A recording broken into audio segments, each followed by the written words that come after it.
Hey, happy Friday, everyone. I'm going to take this off. All right. Hopefully that gets out of the way. Okay. So anyway, we're going to take a step into looking for warrants today. All right. So using the article that we looked at yesterday, we're going to go through this. Okay. And we're going to have an opportunity to kind of dig in and see what warrants are all about. Okay. So quick overview. Yesterday, you had the opportunity to read the article below. Okay, and what I did is I copied and pasted in here so we can analyze it. All right, using the comment tool for annotation. And so today, you also had the opportunity to kind of dig in and step in with Soapstone. Please make sure that you've taken the opportunity to look at my example to kind of compare yours from yesterday. All right, so you're kind of going into this knowing the basic elements that we looked for yesterday from Soapstone. Today, we're going to take that analysis a step further, and we're going to start to search for, question, refute, rebut, etc. The warrants, the author's warrants for his argument. Okay. Remember, as we learned in the art of the warrant, okay, and that's that article that I had you guys do earlier. And here's a link to it if you need to go back to it. A warrant, simply put, is the assumption that your reader needs to agree with in order to find your evidence strong enough to support your claim.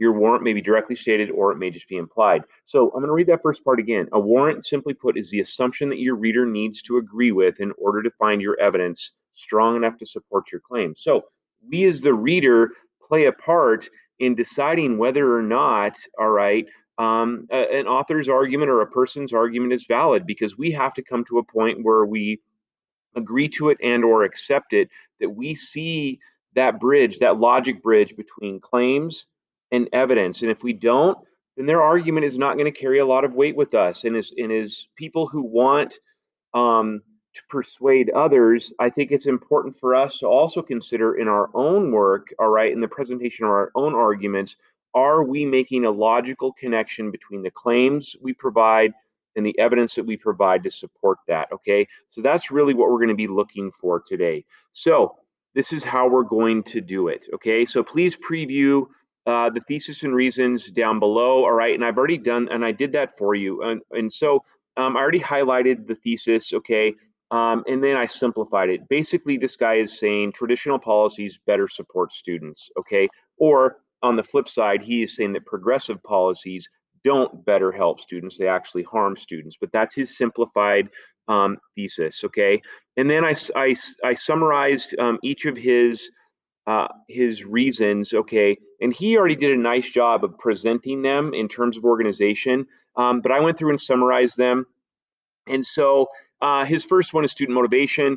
Basically, what he's saying here is that traditional policies motivate students, or as I put, progressive policies don't motivate students. All right. So there are two sides to this coin. There's either the traditional policies help or the progressive policies hurt. Okay. And so that's for student motivation.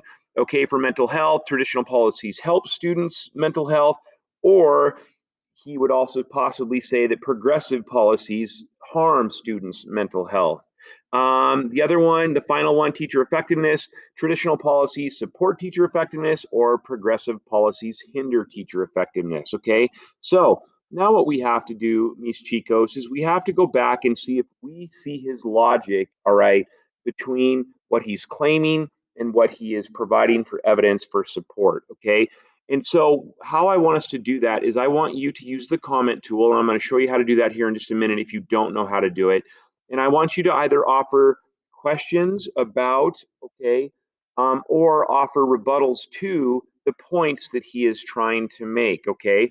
And so basically, we're going to be critical of his argument, and we're going to say, hey, I'm not seeing how you got from here to here, all right? So with that, um, I'm going to go through this first one, okay? And I'm just going to, proponents of the new policies are well intentioned, but these policies are designed for intrinsically motivated students, okay? I have a question about that, okay? And so I highlight that, and then if you'll see over here, then I click on the add comment, okay? And I'm just going to simply write, how do you know this? Like, how does he know that they're designed for intrinsically motivated students? Is that an assumption on his part? Does he know that for sure? And so I'm questioning that because I don't see how he arrived there. Okay. The truth is that no one, students, teachers, parents, is entirely intrinsically motivated. Okay, and I already know that he's making an argument for the power of extrinsic motivation. So I have a question here too. So is so are you saying that every sorry, you guys are going to witness my poor typing skills here. Everyone is entirely extrinsically motivated? Is that the opposite?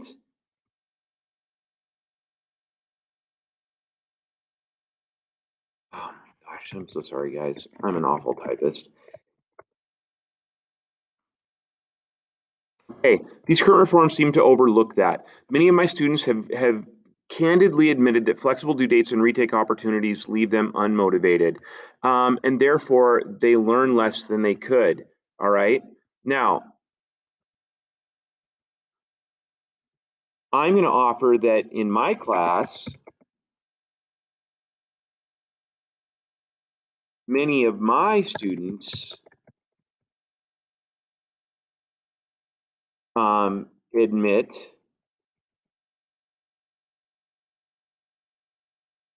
this is more of a rebuttal, admit sincerely that they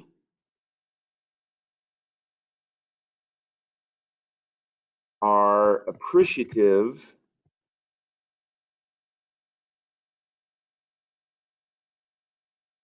of the flexibility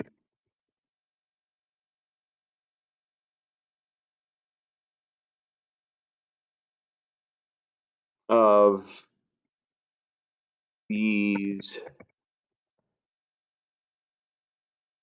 types of opportunities. Okay. And so basically what I'm saying here, guys, is like he's saying on one hand, hey, many of my students are saying this, but what if on the other hand I say, well, many of my students are saying this? Then it kind of puts us back to ground zero. That really that hasn't proven anything in my mind. Because I believe that it's just like your students versus my students, one anecdote versus another anecdote. And while I'm not saying that there's no value in what he's saying or there's no truth in what he's saying, I'm saying that it only goes so far. All right. And so I'm rebutting that or calling that into question. Okay. And so basically, guys, that's what I want you to do is I just want you to go through this. Please don't feel the need to address every gap that you find. All right. But do try to make your way all the way through the article. All right. And at least address a couple of things in each of the reasons that he provides. Okay. And again, this is a great opportunity for us to really think about what someone is presenting, all right, with their arguments and where we find those gaps or those points that just don't connect for us on the other side of this, all right. I think most importantly, what I want you thinking about is now moving forward, when you present your arguments, when you present claims and you present evidence, are you providing a bridge for your reader to be able to see how you got from here to here? And that's really what this is ultimately going to be about. All right. So let's dig in. Let's search for some warrants today. All right. I know it'll be a little bit of a challenge. Okay. But, there's nothing wrong with a little bit of a challenge. The worst that's going to happen is better. If you need help, reach out. I've talked too long. Peace out, my friends.